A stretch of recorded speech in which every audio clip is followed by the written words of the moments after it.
श्रीमन्महागणाधिपतये नमः। श्री सरस्वत्यै नमः। श्री गुरुभ्यो नमः। सर्वदेवेभ्यो नमो नमः।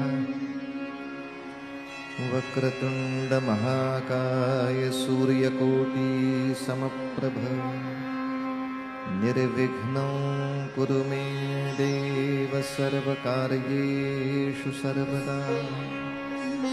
गुरुर्ब्रह्मा गुरुर्विष्णुः गुरुर्देवो महेश्वरः। गुरुस्साक्षात् परब्रह्म तस्मै श्री गुरवे नमः। मूकं करोति वाचालं पंगुं लंघयते गिरिं यत्कृपातमहं वन्दे परमानन्दमाम्।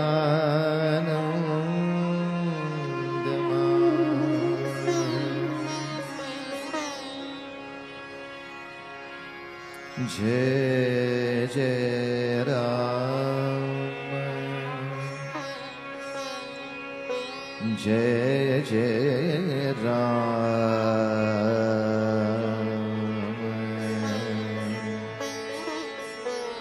जय जय राम।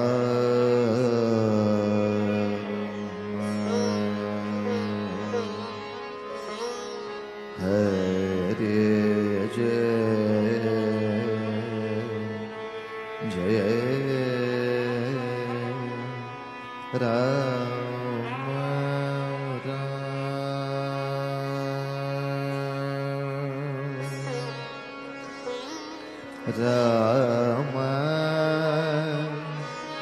राम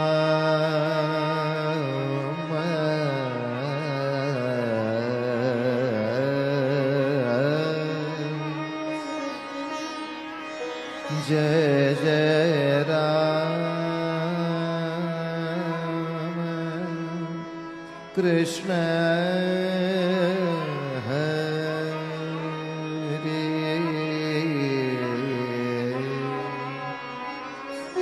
जय जय राम। कृष्ण हरि हरि जय जय राम। कृष्ण हरि जय जय राम। कृष्ण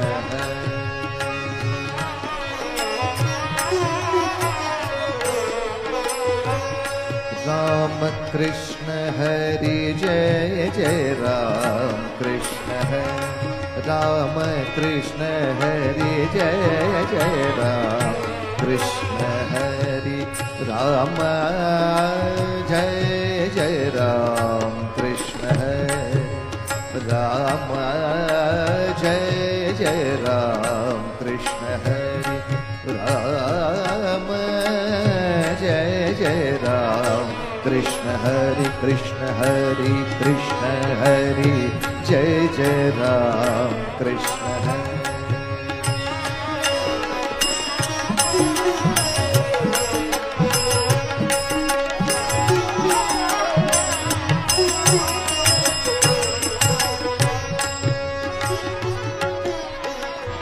गोवर्धन धर गोपाल नरत गोवर्धन धर गोपाल नरत गोकुल संकट हारे। गोकुल संकट हारे जय जय राम। कृष्ण राजा राम जय जय राम। कृष्ण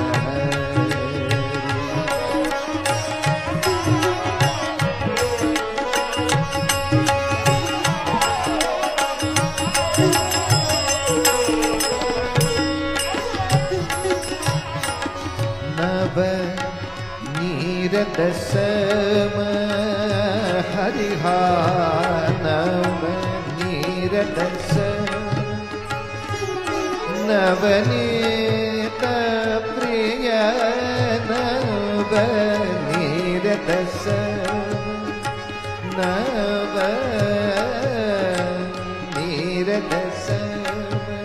नव नीरदस नव नव नव नीरदस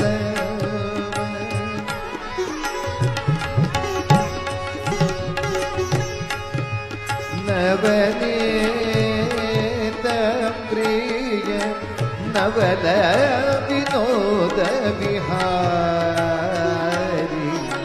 नवल विनोद विहारी जय जय राम कृष्ण राजा राम जय जय राम कृष्ण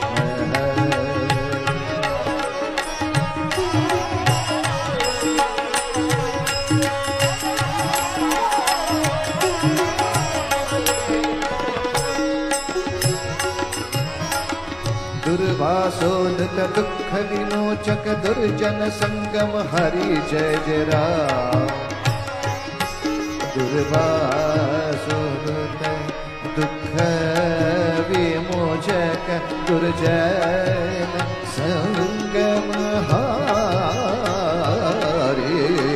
जय जय राम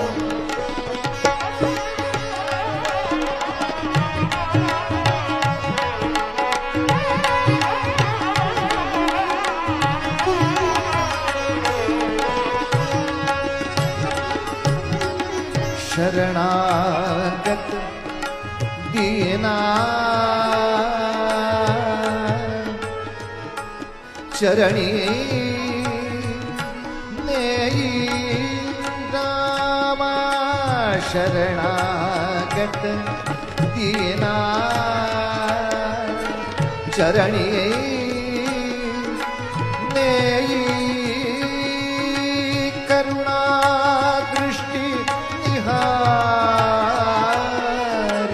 करुणा दृष्टि निहारी करुणा दृष्टि निहारी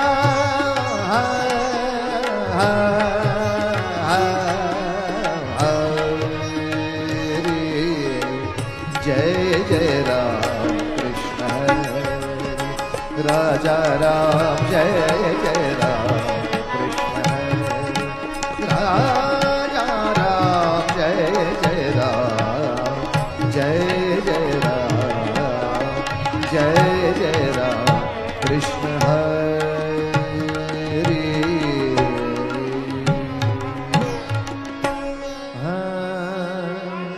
टाळी आणि भजन रघुपति राघव राजा राम पतित पावन सीताराम रघुपति राघव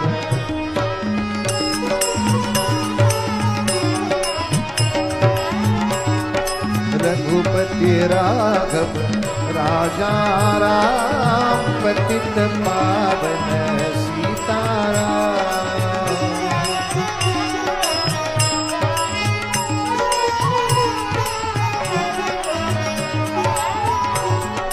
रघुपति राघव राजा राम पतित पावन सीताराम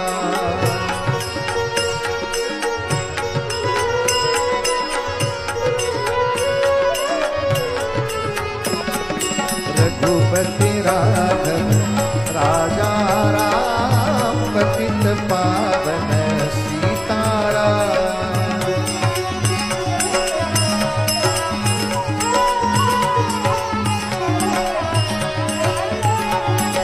रघुपति राघव राजा राम पतित पावन सीताराम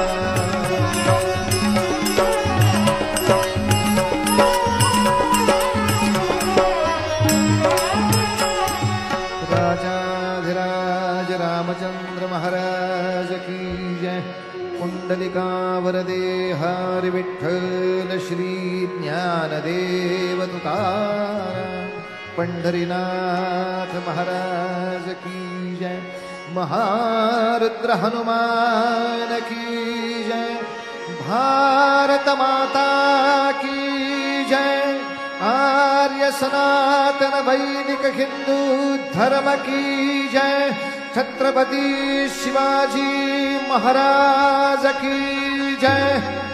जय जय रघुवीर समर्थ। कालच्या कीर्तनाचा सारांश। शरण शरण हनुमंता तुम्हा आलो रामदूता, काय भक्तीच्या त्या वाटा मज दाबाव्या सुभटा। हा संत शिरोमणी तुकोबारायांच्या अभंगावर आपण चिंतन केलं आणि श्रवण भक्ती जशी आवश्यक आहे, कीर्तन भक्ती आवश्यक आहे। श्रवण भक्ती सोपी आहे। अनेकांच्या मनामध्ये जी शंका येत होती की प्रत्येकाला कीर्तन कसं जमणार, तर त्याचंही उत्तर काल आपण पाहिलं की प्रत्येक वेळेला आर्या साकी दिंडी झांज तबला पेटी हे सगळं घेऊनच कीर्तन करावं लागतं असं नाही। परमेश्वराच्या लीलांचं किंवा संतांचं किंवा वीर पुरुषांच्या चरित्राचं आपापल्या परीनं आपण गुणगान करावं आणि ते पुढच्या पिढीपर्यंत पोचवावं। या कोणत्याही कृतीला कीर्तनच म्हटलं जातं। हे सर्वांना सहज साध्य आहे, ते प्रत्येकाने साध्य करावं। श्रवण आहे, कीर्तन आहे, परमेश्वराच्या नामाचं स्मरण आहे, नामातून परमेश्वराचं स्मरण आहे। जेवढी शक्य आहे तेवढी समाजाची सेवा यथाशक्ती सातत्याने करणं आहे, तेच ईश्वराचं पादसेवन आहे। अर्चनम, यथाशक्ती भगवंताची पूजा करावी, मात्र मनामध्ये लक्षात ठेवावं देवाची पूजा ही देवासाठी नसून आपल्यासाठी आहे। कारण त्या पूजेनं आपलं मन एकाग्र होणार आहे, आपलं मन प्रसन्न होणार आहे। यातल्या पत्र पुष्प फल याची त्याला काहीच अपेक्षा नाहीये। तुझ्या पारमार्थिक प्रगतीसाठी या सगळ्या गोष्टीची तुला अपेक्षा आहे, तू ते स्वतःच्या मनाने अर्पण करायचं आहेस। अर्चन भक्ती, सर्वांच्या प्रती आदर भाव ठेवावा, नम्र राहावं, ही वंदन भक्ती। आणि काल पाहिलं परमेश्वराच्या कामामध्ये प्रत्यक्ष सहभाग द्यावा, ही दास्य भक्ती। दास्य भक्ती थोडी अवघड जाते याचं कारण परित्राणाय साधू नाम असेल तर समाजातल्या चांगल्या लोकांचा प्रतिपाळ करण्यासाठी पैशाची शक्ती जबरदस्त असावी लागते आणि विनाशायाच्या दुष्कृतांमध्ये मदत करायची असेल तर किमान शरीराची क्षमता, शस्त्रांची माहिती आणि युद्धाचा सराव हे सगळं अपेक्षित असतं। सामान्य माणसाला या दोन्ही गोष्टी फार कष्टाशिवाय प्राप्त होत नाहीत, त्यामुळे नको असतात। साधारण जेवणाच्या पंक्तीमध्ये आपण सगळ्यांना जर विचारलं चला चला चला चला पदार्थ वाढायला घ्या, तर साधारणतः सर्वसामान्य जे असतात ते पापड कुरडया, लिंबू, चटण्या, म्हणजे साधारण ज्याचा फारसा काही त्रास होणार नाही अशा गोष्टी पटपट उचलल्या जातात। भाजीचं पातेलं उचल बरं, चटका बसतो। थोडी अवघड असते ती सेवा, पण परमेश्वरासाठी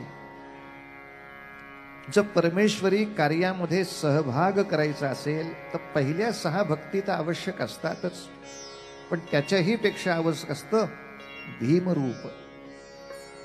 भीमरूपी महारुद्र असल्याशिवाय त्या विनाशाच्या दुष्कृतांमध्ये नुसता मानसिक सहभाग काही उपयोगाचा राहत नाही। या दृष्टीनं खूप अवघड आहे ती गोष्ट, पण थोडं आपलंही दुर्दैव आहे की आपल्याकडे बहुतांशी जो साधक युवक वर्ग आहे तो फारसा बॉडी बिल्डिंग मध्ये चांगला दिसत नाही, आणि जे बॉडी बिल्डिंग मध्ये चांगले आहेत ते साधक म्हणून मंदिरात दिसत नाहीत।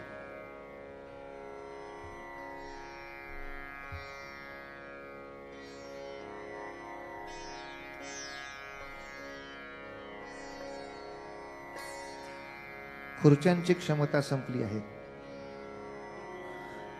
ज्यांना खाली बसता येणं शक्य आहे अशांनी पुढच्या लोकांसाठी त्या खुर्च्या उपलब्ध करून या ठिकाणी उजवीकडे आणि या ठिकाणी डावीकडे बसण्याची सुद्धा आपल्याला सोय उपलब्ध आहे। तेव्हा ज्यांना तिथे बसणं शक्य आहे त्यांनी बसावं। 7:30 वाजलेत, 8:30 ते 9:30 पावणे 10 म्हणजे कीर्तन 10च्या आत नक्की संपणार आहे। 2 तास ज्यांना मांडी घालून बसता येणं शक्य आहे त्यांनी त्या ठिकाणी बसायला हरकत नाही। म्हणजे मग ज्यांना खाली बसणं शक्य नाही त्यांच्यासाठी आपण खुर्ची उपलब्ध केल्याचं आपल्याला भाग्यही लाभेल। कारण गोष्ट काही वेळेला अशी असते की एखादी सरकारी योजना आपण खूप छान करतो, पण ती सरकारी योजना फेल का जाते याचं पुष्कळशा वेळेला कारण असं असतं त्या योजनेची ज्यांना गरज नाही तेच त्याचा फायदा जास्त घेतात. की 1 रुपयामध्ये झुणका भाकर योजना मध्ये आली होती. आता हे 1 रुपया झुणका भाकर कोणासाठी होतं? ज्याचं दिवसाचं उत्पन्न बिचारायचं 10-15 रुपये असेल त्यासाठी होतं. माणसं मारुती कार घेऊन आली, 1 रुपयात मिळते. सगळा फज्जा उडतो त्या सगळ्या योजनांचा. या दृष्टीनं जसं आपल्याला प्रकृतीच्या स्वास्थ्यासाठी सुद्धा सांगतात की जरी लिफ्ट असेल तरी ज्यांना अजून जिना चढता येतोय त्याने जिनाच चढावा. प्रकृतीसाठी चांगलं असतं. इतर वेळेला लोक उचलून नेतातच आपल्याला, सगळ्या वेळेला नाही सांगत आहे. पण जोपर्यंत आपल्याला फिटनेस आहे तोपर्यंत ही शक्यता घ्यायला हरकत नाही. समोर येऊन छानपैकी बसा. आपल्याला मांडी घालून 2 तास बसता येतं याचं टेस्टिंग तरी नाही तर बाकीच्या कुठल्या कार्यक्रमात होणार आहे? त्यामुळे आपण खुर्च्या देऊया बाकीच्या लोकांना. आता अनेक खुर्च्या रिकाम्या झाल्यात, तेव्हा उभ्या असलेल्या लोकांनी थोडा त्याचाही शोध घ्या आणि त्या खुर्च्यांमध्ये जाऊन बसा.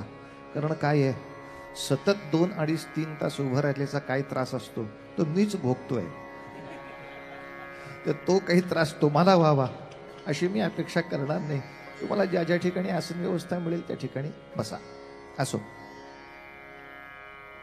थोडीशी दुःखाची आपल्या हिंदूंमधली गोष्ट अशी आहे की जे मंदिरामध्ये चांगल्यापैकी साधना करणारे आहेत, समाज कार्यामध्ये उभे राहणारे आहेत, ते व्यायामशाळेमध्ये फारसे दिसत नाहीत. त्यांच्या अंगावर ते व्यायाम करतात याची लक्षणं फारशी दिसत नाहीत. आणि ज्यांच्या अंगावर छान व्यायामाची लक्षणं आहेत ते साधनेला मठामध्ये सापडत नाहीत. त्यांची वेगळीच साधना चाललेली असते जी न सांगता येण्यासारखी आहे. या सगळ्याचा समन्वय कसा व्हावा या दृष्टीनं आपल्याकडे अजूनही समज आहे. बुद्धिमताम वरिष्ठम म्हणजे जो स्कॉलर असेल त्याच्या हातापायाच्या काड्याच असल्या पाहिजेत. आणि जो पैलवान असेल त्याचं डोकं गुडघ्यात असलं पाहिजे. ही उगाच आपण आपल्या मनाने केलेली भ्रामक समजूत आहे. ही समजूत मोडून काढण्यासाठीच तर हनुमंतांचं रूप आहे. ते एकाच वेळेला भीमरूपही आहेत आणि बुद्धिमताम वरिष्ठम पण आहेत. असं दोन्ही एकत्र असू शकत नाही का? हे मुळात संमिश्रणच अवघड आहे. ते भक्तांनी जमवणं अत्यावश्यक आहे आणि ते जमलं की दास्य भक्ती सोपी आहे. या दृष्टीनं संतांनी असो अथवा वीरांनी असो नुसती परमेश्वराची सेवा नाही केली, परित्राणाय साधूनाम, समाजातल्या चांगल्या लोकांच्या पाठीशी पैशाच्या शक्तीनं, सेवेच्या शक्तीनं, कोणत्याही शक्तीनं उभा राहील म्हणजे परित्राणाय साधूनाम. समाजातल्या दुष्टांना माझ्या स्नायूंच्या ताकदीनं, माझ्या संघटनेच्या ताकदीनं वचक बसवून दाखवीन. ते विनाशायचे दुष्कृताम. प्रत्येक वेळेला शत्रूचा विनाशच करावा लागतो असं नाही. त्याच्या मनातल्या शत्रू भावनेचा विनाश झाला तरी खूप असतो. आपली चांगली प्रकृती बघून त्या भावनेचा बराचसा विनाश आपोआप होतो. आपली प्रकृती नाही हे लक्षात घेऊनच त्यांची भावना बळावते की अन्याय करायला हरकत नाही. यासाठी त्या 2 गोष्टीचा उपयोग. आणि तिसरं धर्मसंस्थापनार्थाय. एखादा मनुष्य धर्माच्या नावाखाली चुकीचं वागत असेल तर त्याला पुन्हा सन्मार्गावरती आणणं, त्यासाठी आपली वाणी झिजवणं हे सुद्धा परमेश्वरी कार्य आहे. या 3ही कार्यात यथाशक्ती सहभाग करणं याला दास्य भक्ती असं म्हणतात. आणि याच्या दास्य भक्तीचं प्रमाण जेव्हा वाढत जातं तेव्हा ते आपोआप सख्य भक्तीमध्ये परिणत होतं. आपण भगवंताचे जणू मित्रच होऊन जातो आणि नंतर भगवंतामध्ये आत्मसमर्पण करतो. या 9ही प्रकारच्या भक्तीमध्ये हनुमंत सफल आहेत. म्हणून तुकोबरा यांनी त्यांना प्रार्थना केली आहे की ह्या सगळ्या भक्तीच्या वाटातून कसं जावं तुम्ही आम्हाला शिकवा, किंबहुना तुम्ही गेला तसं आम्ही जायचा प्रयत्न करू. असं अभंगाचं निरूपण पूर्ण करून आपण चरित्राला सुरुवात केली. महाराष्ट्रामध्ये रामचंद्रांच्या चरणस्पर्शाने पुनीत झालेल्या नाशिक परिसरामध्ये या पंचवटीच्या शेजारी भगूर नावाच्या छोट्याशा खेडेगावामध्ये जन्माला आलेलं हे सावरकर नावाचं अपत्य, ज्या विनायक सावरकरांना थोरला भाऊ होता गणेश नावाचा, धाकटा भाऊ होता नारायण नावाचा. या 3 भावांचं मोठेपण असं होतं की वयाच्या 18व्या वर्षी, 14व्या वर्षी, 12व्या वर्षी यांना देशाच्या परिस्थितीची जाणीव होती आणि या देशाला पारतंत्र्यातून मुक्त केल्याशिवाय याची दुःख संपणार नाही याची लक्षात घेऊन कल्पना विनायक दामोदर सावरकरांनी प्रतिज्ञा केलीच, पण त्या प्रतिज्ञेशी थोरला आणि धाकटा दोन्ही भाऊ बद्ध झाले ते आयुष्यभरासाठी. आणि तीनही भावांनी जन्मभरासाठी ते व्रत घेतलं. अर्थात तीनही भावांची वेगवेगळी चरित्र सांगावीत इतकी मोठी आहेत. आपण आपला कॅमेरा तूर्त विनायक रावणवरतीच ठेवला आहे. 14व्या वर्षी शपथ घेऊन झाली. नाशिकमध्ये संघटन वाढवलं, ज्याचं नाव मित्रमेळा ठेवलं. ह्याच संघटनेचं नंतरचं नाव अभिनव भारत असं केलं गेलं. पुण्यामध्ये महाविद्यालयीन शिक्षणासाठी आले, तिथेही संघटन मोठं केलं. आणि इंग्रजाच्या डोळ्यामध्ये सावरकर भरले ते परदेशी कापडाची होळी केल्यामुळे. आता परदेशी कापडाची होळी करण्यामध्ये धाडस काय ते आज नवीन आलेल्या लोकांना, कालच्या लोकांनी समजावून सांगा. कापडे पेटवण्यामध्ये धाडस काय असते ते समजावून सांगा. आणि त्याच्या पुढचे धाडस. लोकमान्य टिळकांचा सल्ला मान्य करून सावरकर लंडनमध्ये गेले. बॅरिस्टर होतो आहे असं कारण दाखवून गेले. एका बाजूला 4 वर्षात बॅरिस्टरीचा अभ्यास तर पूर्ण केलाच, पण बॅरिस्टरीची पदवी मिळण्यासाठी इंग्रजी राजनिष्ठेची शपथ घ्या असं ज्या क्षणाला इंग्रज सरकार म्हणालं, त्या क्षणी त्याच इंग्रज सरकारच्या राजधानीमध्ये, त्याच्याच विद्यापीठामध्ये, त्याच्याच कुलगुरूंच्या समोर त्या पदवीचा कागद त्याच्या अंगावर भिरकावून देऊन सावरकर बाहेर निघून गेले. ज्याचं जगाने कौतुक केलं. वा रे वा, आईशी असलेली निष्ठा विकुंज श्रीमंती किंवा विद्या मिळायची असेल तर ती आम्हा कसपटा समान आहे. हे शत्रूच्या नगरीत म्हणजे मारुतीरायासारखं रावणाच्या दरबारात रावणाची फजिती करून दाखवण्याची ताकद अजून हिंदुस्थानातल्या हनुमान भक्तांमध्ये आहे, याची जाणीव त्या क्षणाला जगामध्ये झाली. परदेशामध्ये राहून शस्त्राचा हव्यास केला, शस्त्र मिळवली, बॉम्बची विद्या हस्तगत केली नव्हे, 2 तयार असलेले बॉम्ब भारतामध्ये पाठवले, त्याची पुस्तिका पाठवली. आणि काल आपण आतंक करणं आणि पराक्रम करणं यात फरक काय तोही पाहिला. कारण पाप आणि पुण्य हे कृतीवर नसतं, ते हेतूवर अवलंबून असतं, ते परिणामावर अवलंबून असतं. हा धडा आपल्या डोळ्यासमोर देता आला पाहिजे. नाही तर सामान्य माणूस हे विचारणारच आहे. आतंकवाद्यांनी पण गुप्तपणे शस्त्र मिळवली आणि स्फोट केले, क्रांतिकारकांनीही गुप्तपणे शस्त्र मिळवली आणि स्फोट केले, म्हणजे हे आतंकवादीच. याला आपण साधा दृष्टांत पाहिला. मला वडिलांनी घड्याळ आणलं, घड्याळ घालून मी बाहेर पडलो. चोराच्या मनामध्ये विश्वात्मक भाव निर्माण झाला, सगळ्या जगातलं आहे ते माझंच आहे, असा विश्वात्म भाव निर्माण झाल्यामुळे त्यांनी 2 कान्सोलात लावली आणि माझं घड्याळ काढून घेतलं. मी पोलिसांमध्ये तक्रार केली. वडिलांनी मला दुसरं घड्याळ आणलं.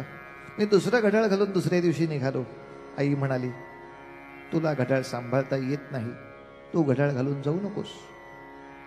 मी जाणार असा हट्ट केल्याबरोबर आईने माझ्या 2 मुस्कडात मारल्या आणि घड्याळ काढून घेतलं. कृती एकच.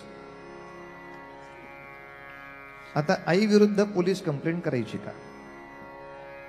तेच केलं का नाही तुम्ही? मग आईनं केल्यावर त्याला काळजी असं म्हणतात आणि चोरांनी केलं तर त्याला स्वार्थ असं म्हणतात.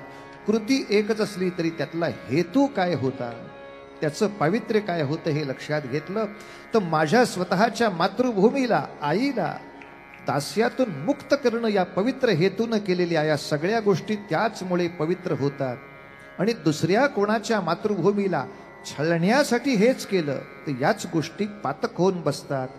बंदूक महत्वाची नाही, त्या मागचं मन महत्वाचं आहे. कोणत्या मनाने त्यांनी कृती केली.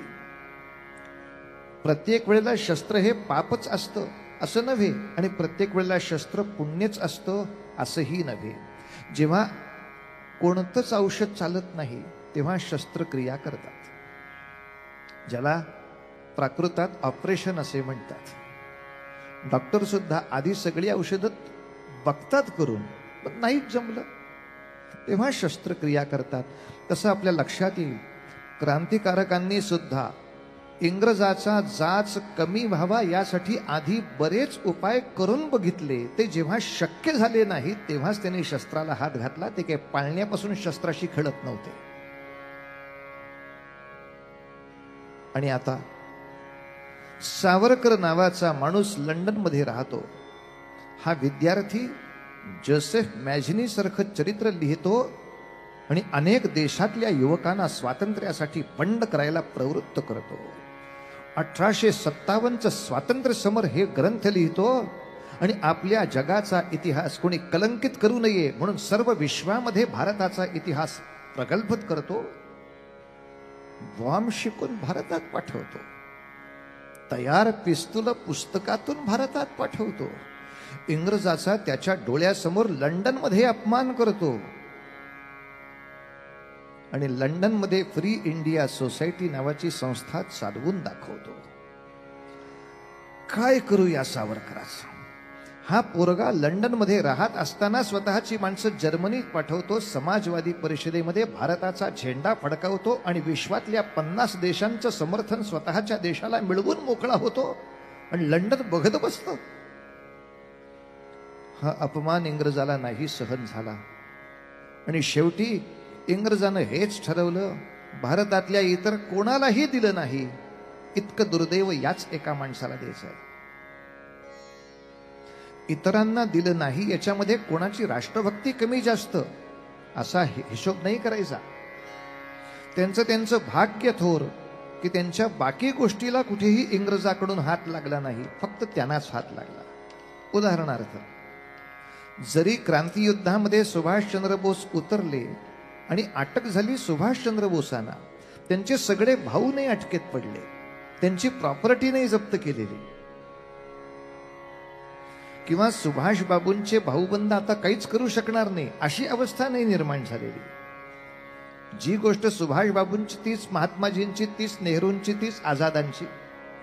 क्रांती युद्धामध्ये जे जे उतरले त्यांना काहीतरी हानी झाली, पण त्यांच्या कुटुंबियांना, त्यांच्या मालमत्तेला असा फारसा इंग्रजांनी सहसा हात लावलेला नाही.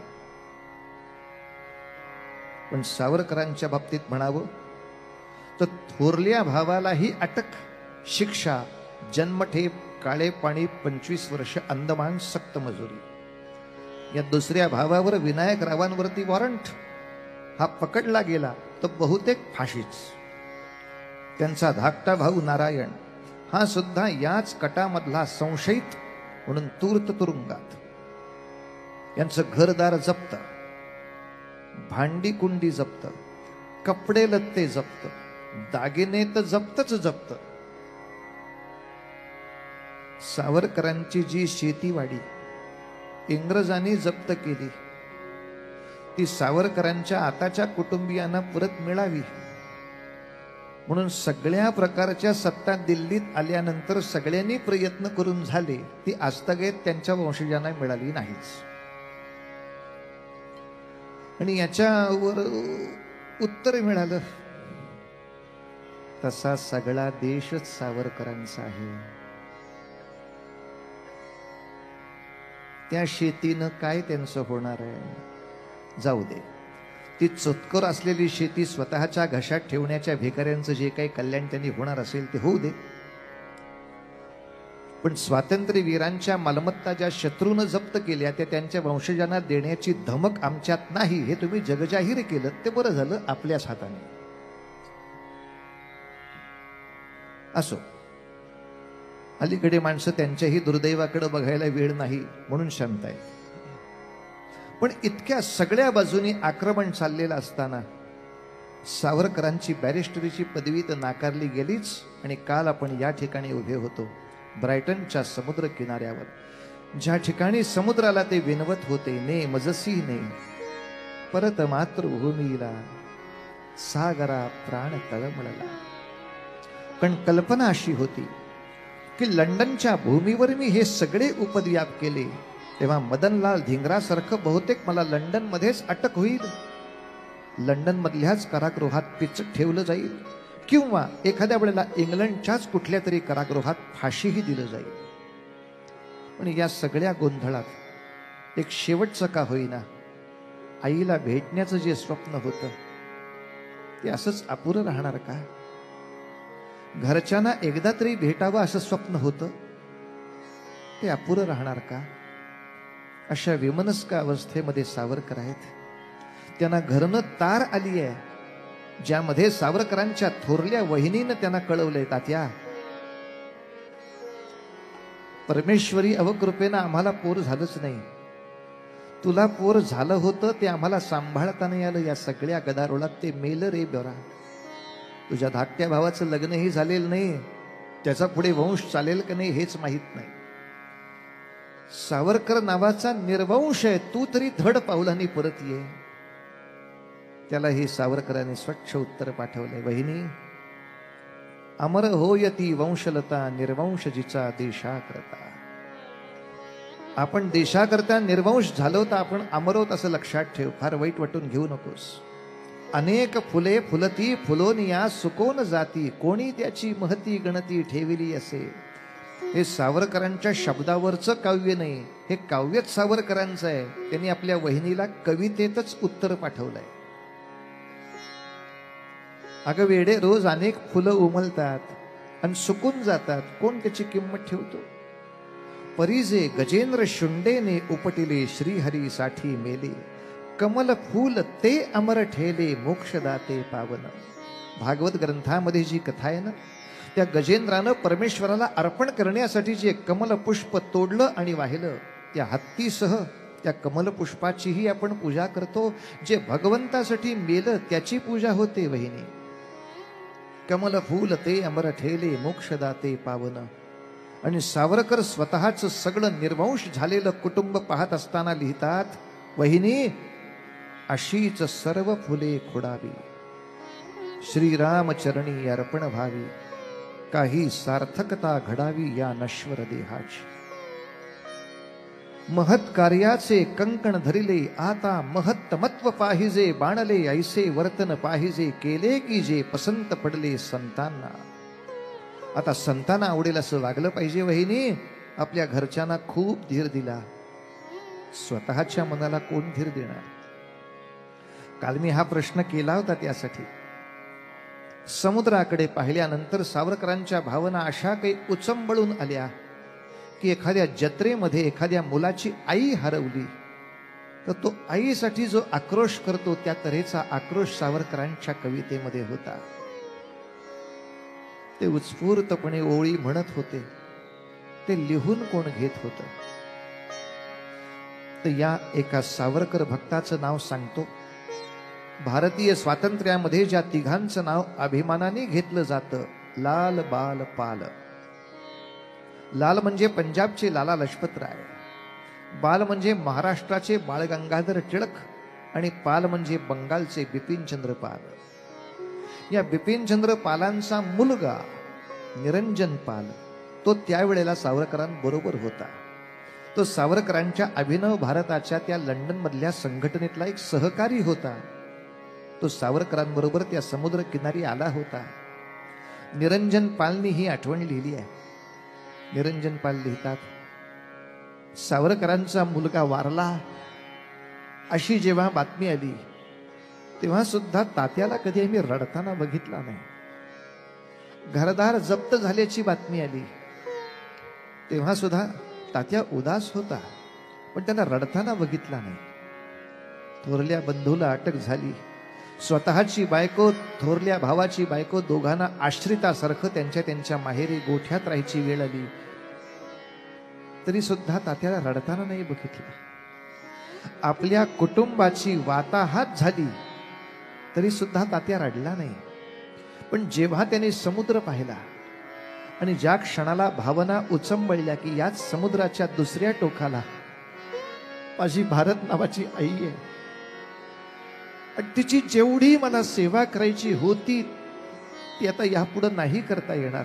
एकदा अटक झाली, एकदा तुरुंगात गेलो की आई तुझ्या सेवेला येताच नाही येणार. सेवा नाही तर नाही, किमान आईचं दर्शन घेऊन तरी यावं, यासाठी सावरकरांनी ही प्रार्थना केली. हो समुद्राला ने मजसी ने परत मातृभूमीला, सागरा प्राण तळमळला. काही क्षणामध्ये फक्त अर्थ सांगतो आणि मग त्या अर्थाच्या सुगंधासह आपण त्या सुरांचा आनंद घ्या. भारताच्या त्या नकाशावर जर एखाद्या देवीचं चित्र काढलं तर 3 समुद्र त्या देवीचे पाय धुतायत असं चित्र आपल्याला आपोआप दिसेल. सावरकर म्हणतात, सागरा, अरे तू माझ्या आईचे पाय धूत होतास, नाही धूत आहेस. भूमातेच्या चरण तला तुझ धूता, मी नित्य पाहिला होता. सागरा, मज बदलासी अन्य देश चल जाऊ, तू मला खुणावलंस, आपण इतर देशात जाऊ, सृष्टीची विविधता पाहू.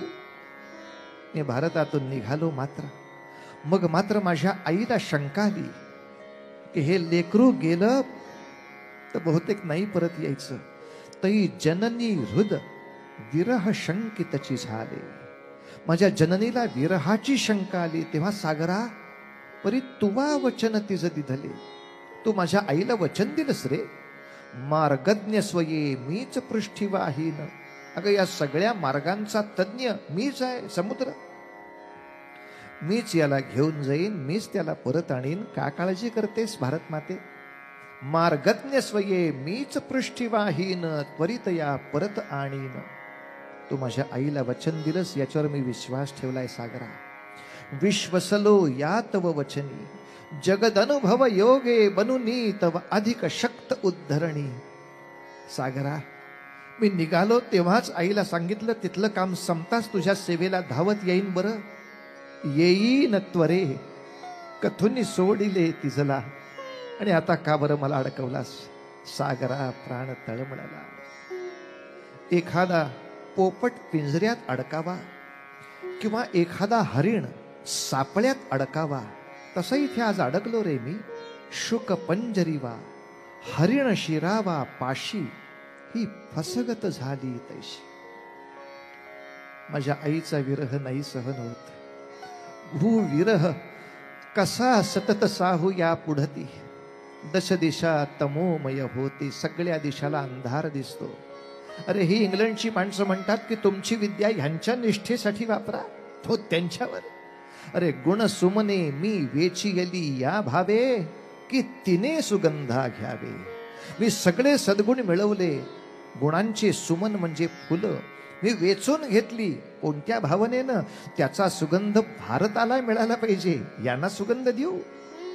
गुण सुमने मी वेचियली या भावे, की माझ्या भारताने तिने सुगंधा घ्यावे. जर उद्धरणी व्यय न तिच्या हो साचा, माझ्या बुद्धीचा व्यय म्हणजे खर्च जर तिच्या उद्धारासाठी होणार नसेल तर हा व्यर्थ भार विद्येचा. सागरा, फसवू नकोस, भुलविणे व्यर्थ हे आता, बहुजीव लग गमते चित्ता. आणि सावरकरांचं कवी मन असं विचित्र आहे. ते सागराला विचारतं, सागरा, एवढ्या नद्या तुला भेटायला येतात, त्यातली एखादी नदी दुष्काळामुळे सुकून गेल्यामुळे तुला भेटायला आली नाही, तर त्या विरहाचा तुला त्रास होतो ना? मग ज्याला स्वतःला एखाद्या विरहाचा त्रास होतो, ज्याला विरहाचा त्रास कळतो, त्याने दुसऱ्याला विरहाचा त्रास द्यावा का? तुझ सरित पतेजी सरिता, तद विरहाची शपथ घालतो तुझला. मला नको ना रे आईचा विरह सहन करायला लावूस.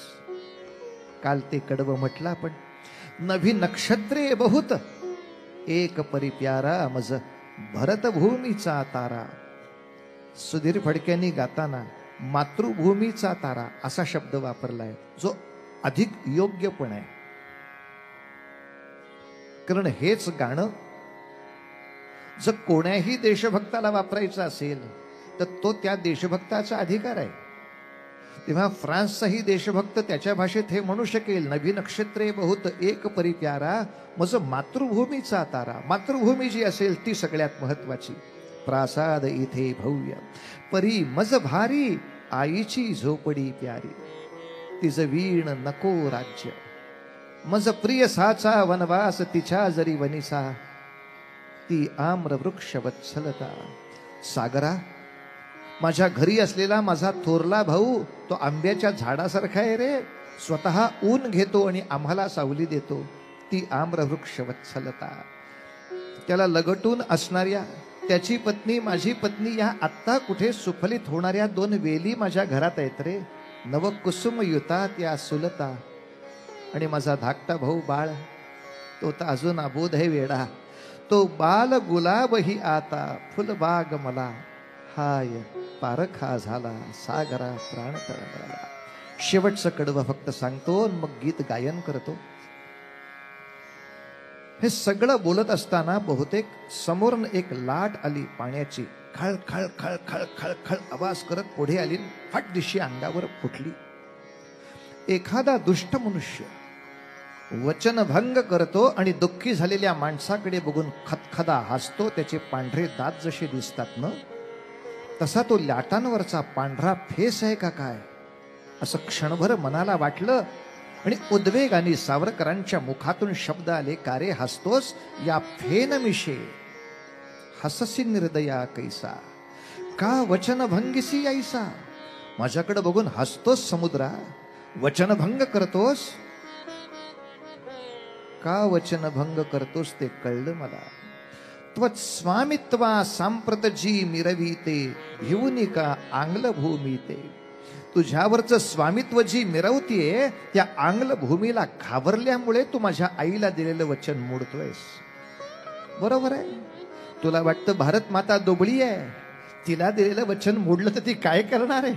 मन मातेला आबल म्हणून फसवीशी. माझी आई दुबळी आहे असं तुला वाटतं म्हणून तिला फसवतोस. माझं विवास ना ते नेशी.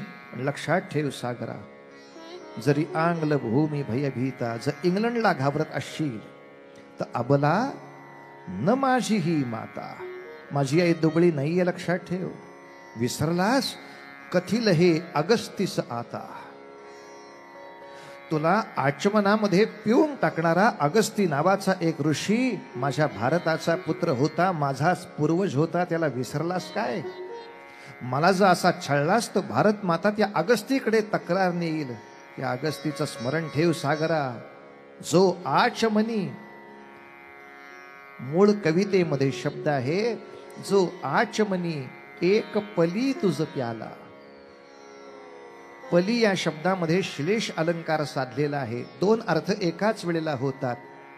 म्हणजे क्षण याला सुद्धा आपण पल असं जे म्हणतो. एका क्षणात तुला प्यायला ते पण येतं. आणि तुझा एवढा मोठा आकार त्याच्या संध्येच्या एका पळीत आला. याही अर्थाने त्या अगस्तीचं मोठेपण सांगितलं जातं. आता ते पली म्हणजे लक्षात नाही येणार म्हणून मग एका क्षणी तुझं प्याला असा त्याचा शब्दप्रयोग आपण करतो. जसा जयस्तुते गाण्यामध्ये. अरे वा हे पार्श्वसंगीत आपल्या सागरासाठी आहे. कोणाची तरी वरात आली असायची शक्यता आहे रामाच्या दर्शनाला. पण बरं आहे पुढच्या लग्नाच्या घोटाळ्यांपूर्वी रामाला भेटते ते काही कमी नाही.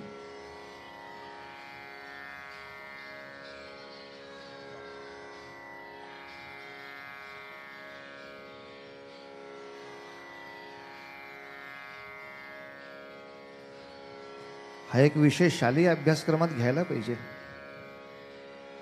तावडे साहेबांपर्यंत तक्रार नेली पाहिजे आपल्याला.